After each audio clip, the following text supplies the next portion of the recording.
With the Elder Scrolls Online, we're bringing two different groups of players together. We got the Elder Scrolls crowd, which is used to great games like Skyrim and Oblivion and Morrowind and the older games. And then we have the MMO crowd, which is used to all the great MMOs from the last 15 years. We're bringing them all together into one great game, and we're really excited to tell you about it.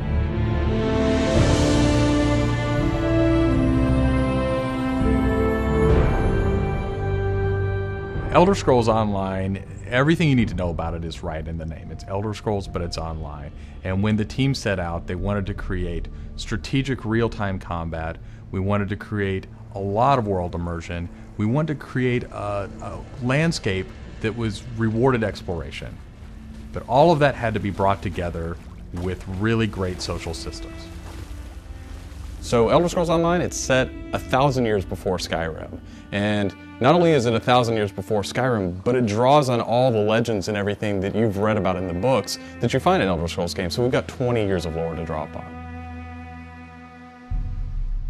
We made sure that Morrowind, Cyrodiil, and Skyrim feel like they do in Elder Scrolls 3, 4, and 5. The art style is right in line with those titles. Now you can explore all of Tamriel.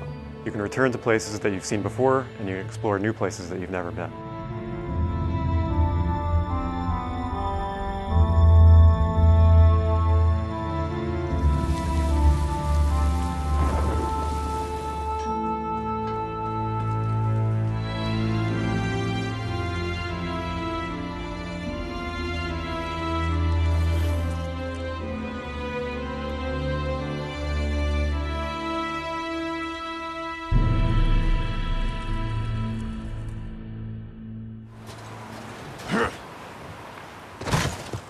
This is an Elder Scrolls combat system. Moving your mouse will make you look around and aim your weapon. You can tap your left click to attack, hold it to power, hold your right click to block, and of course sprinting, crouching, and sneaking around play a role.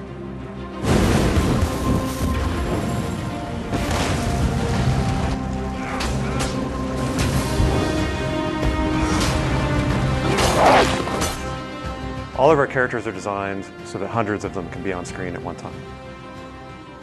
You're going to have lots of customization options to make your character look unique. You'll find Dwarven armors, Daedric armors, Elven armors, basically all the types of armor styles and customization options that you expect from an Elder Scrolls game and the Elder Scrolls lore.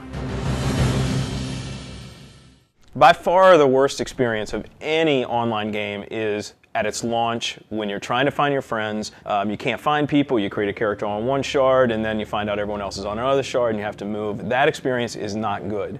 So we are not going to have shards. We have a technology we call Mega Server, where all players are on one server. So all your friends are right there, you just create a character, you click play, and you go. The game is smart about where to put you. It puts you in game spaces with your friends, with your guildmates. It's a way to be connected with everyone, and the game figures out where to put you. So with Elder Scrolls Online, one of the big things is that you'll be able to get together with your friends and overcome obstacles. So things like public dungeons, heroic dungeons, but most importantly, when you participate with your friends or even just with strangers, you're not competing for resources. You're all working together to overcome something, and you get equal credit for that. As a player, you're able to start off by picking one of 9 races. You'll be able to pick a class, so that's just the start though. From there, all of the choices you make with quests, all of the choices you make in which abilities you choose, which weapons you use, which armor you use, really help make your character stand out in the world. The basis for the customization system in Elder Scrolls Online is that you can use whatever weapon or armor type you actually want to use.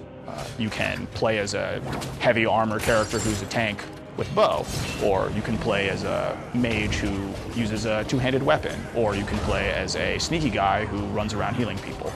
The combination that you selected out of what armor type you use, what weapon type you use, and what class you use really creates a unique character experience for you.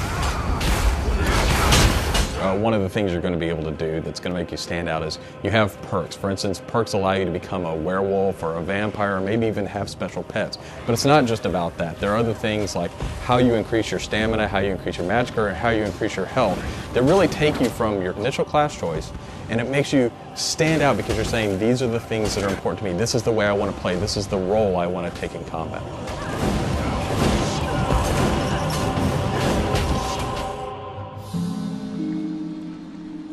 Questing in Elder Scrolls Online was built around a pretty simple concept, and that was that we wanted the player to explore.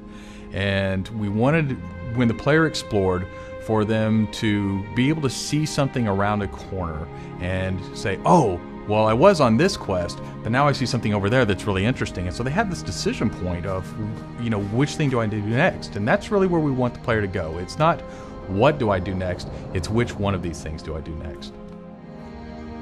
The way a player finds quests in our game is really through exploration. As they wander around the world, we have an on-screen compass, and that really points out the areas of opportunity or points of interest to the player. When the player finds a point of interest in the world, this is really where all of our story content is. And they're an opportunity for the player to make a change in the world. And a really good example of that is there's a werewolf invasion. When the player gets there, they fend off the werewolf invasion, they save the town, and every time you come back to that village, you'll be remembered and thanked by the villagers. The werewolves will be gone just like you would have in Oblivion as the hero of Clutch. Once you hit level 50, that's really where the game opens up.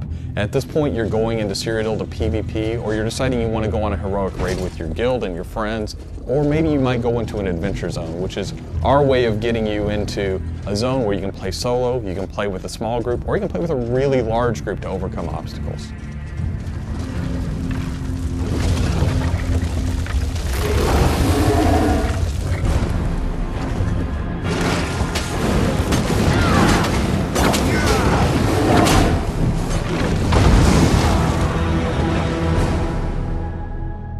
PvP in Elder Scrolls Online is focused around taking various structures in Cyrodiil.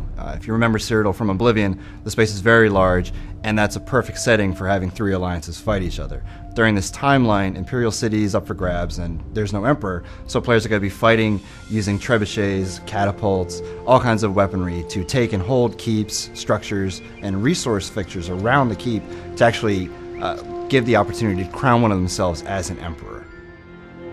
It's really important to us that PvP isn't just a veteran game. It's got to be something that people can do from the very beginning because you want to be comfortable in getting into this. So we make sure that everybody is on equal footing. So even at level 10, you can go into our PvP area and really have a great experience and a good time.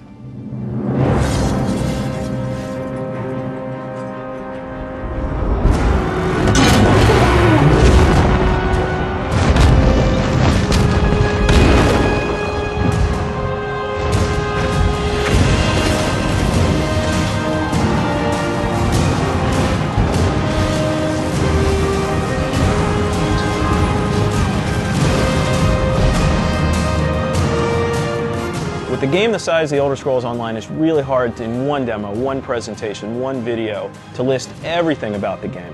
So what you've heard today are the basics. Over time, we're going to go into more depth in everything you've heard about today, and then all the other systems which we haven't talked about yet.